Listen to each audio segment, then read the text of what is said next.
Film की कहानी की शुरुआत में हम कूपर नाम के एक व्यक्ति को देखते हैं जो अपनी बेटी के साथ एक संगीत कार्यक्रम में जा रहा था जहां एक प्रसिद्ध गायिका लेडी रेवन को आना था और कूपर की बेटी उनकी बहुत बड़ी प्रशंसक थी।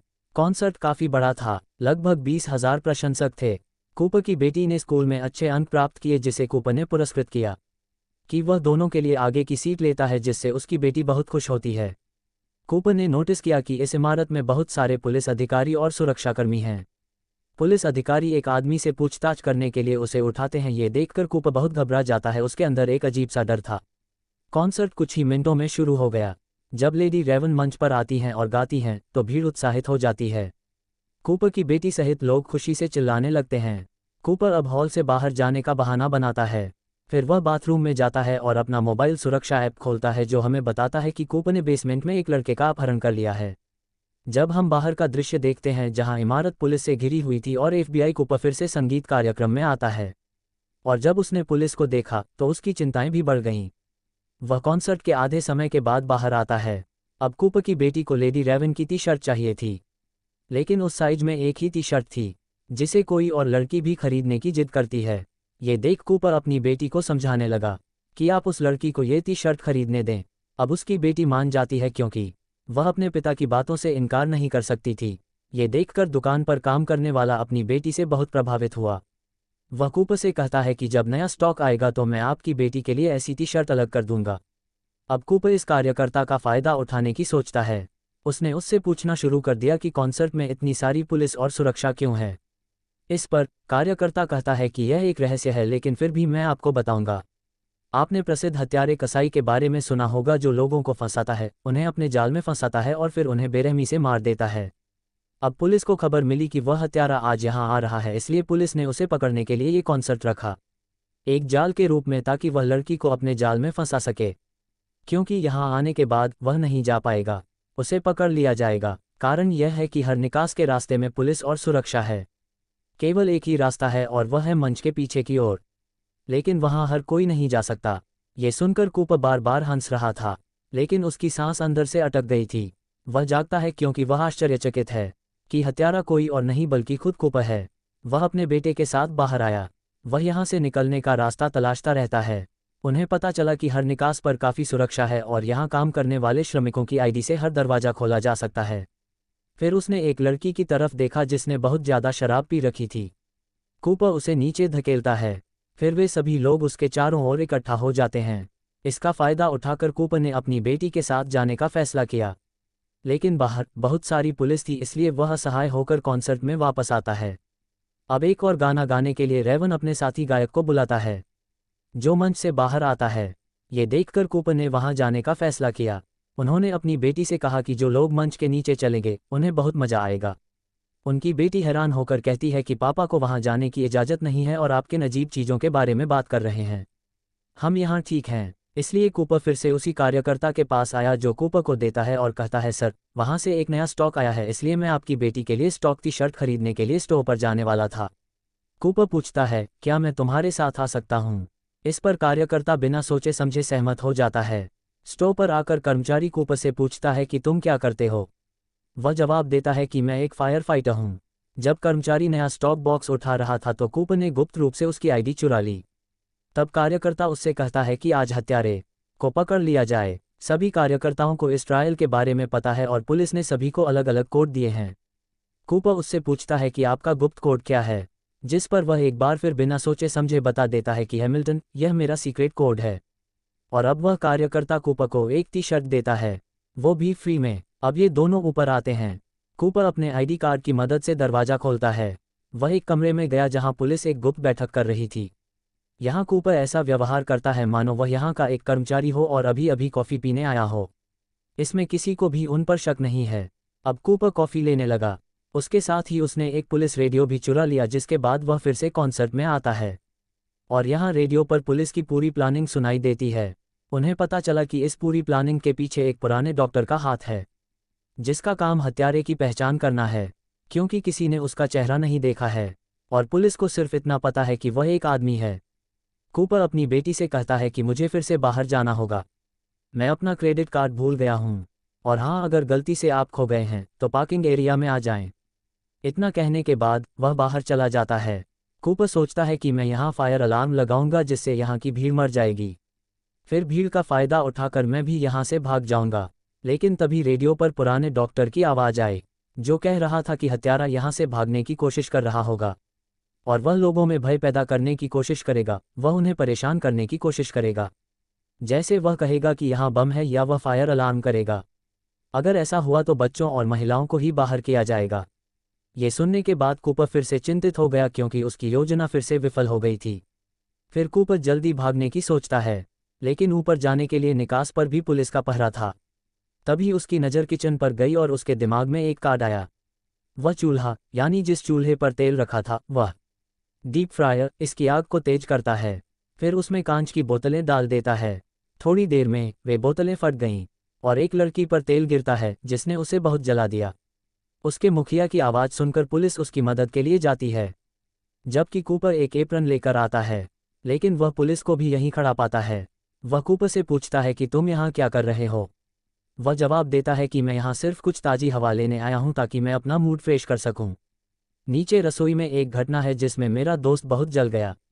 मैंने वह चीज़ नहीं देखी और मैं ऊपर आ गया। अब पुलिस कूपर से उसका गुप्त कोड पूछती है। फिर वह पुलिस को उस कार्यकर्ता का कोड बताता है, यानी हैमिल्टन। फिर पुलिस उसका आईडी कार्ड मांगती है जिस पर वह अपना एप्रन चेक करने लगता है। एप्रन में एक मजदूर का बटुआ था जिसमें पुलिस ने वह कार्ड दिया था जो कूपर पुलिस को दिखाता है। और अब वे ये भी मानते हैं कि हाँ, कूपर भी यहाँ एक कार्यकर्ता है। लेकिन जल्दी भागने का उनका प्लान भी फेल हो गया था। वहाँ बच्ची दर्द से तड़प रही थी। इधर बीच बीच में कूपर ने अपनी माँ के विचार भी देखे। शायद वह बचपन में कूपर को प्रताड़ित करती थी, इसलिए आज हत्यारा बन गया है। कॉन्सर्ट में कूपर अपनी बेटी के पास वापस आता है, लेकिन वह बहुत घबराया हुआ था क्योंकि वह सोच रहा था कि शायद आज मेरा खेल खत्म हो जाए। लेकिन तभी उन्हें अपनी बेटी से पता चला कि आज लेडी रेवन अपने किसी फैन को चुनेगी, जिन्हें स्टेज पर बुलाया जाएगा और रेवन के साथ डांस करने का मौका दिया जाएगा। उसके साथ ही वे मंच के पीछे की ओर भी जा सकते हैं।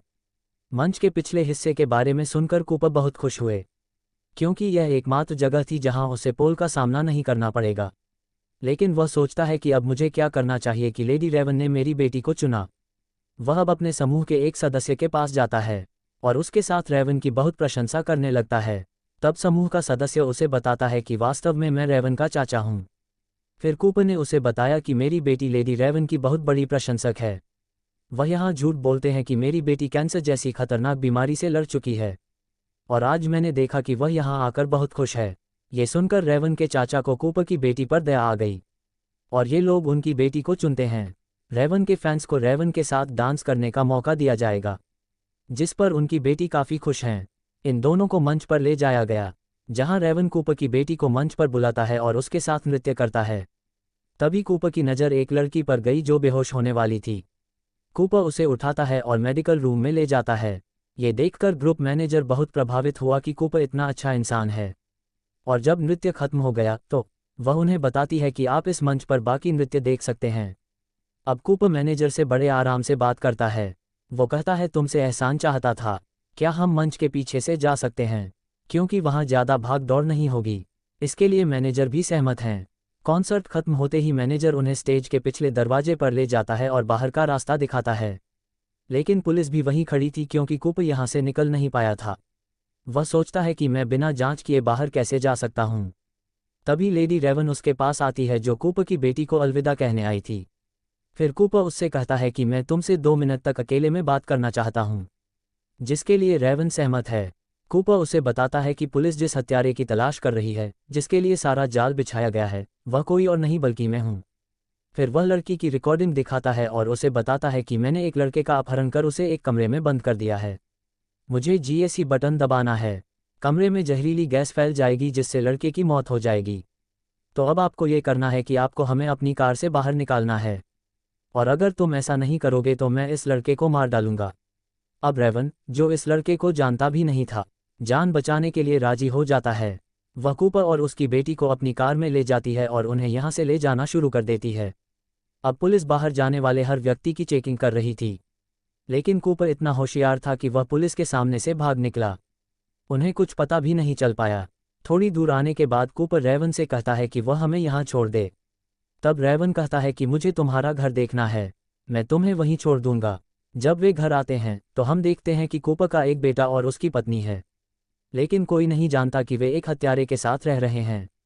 कूपर ने रेवन को धमकी दी कि यदि तुम मेरे परिवार को कुछ भी बताने की कोशिश करोगे या पुलिस को यहाँ भेज दें, फिर उस लड़के को मार डालूंगा। रेवन परिवार से बात करना शुरू कर देता है। वह उन्हें ये भी बताती है कि हमारी अवधारणा एक हत्यारे को पकड़ने के लिए एक जाल था।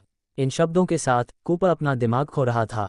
वह रेवन से कहता है कि आप बहुत व्यस्त होंगे, आप एक सेलिब्रिटी हैं, इसलिए आपको अब चले जाना चाहिए।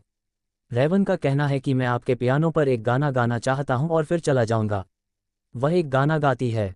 फिर कूपर की बेटी उसके बगल में बैठती है और कूपर एक अच्छा पिता होने का नाटक करता है और उन दोनों के वीडियो बनाना शुरू कर देता है।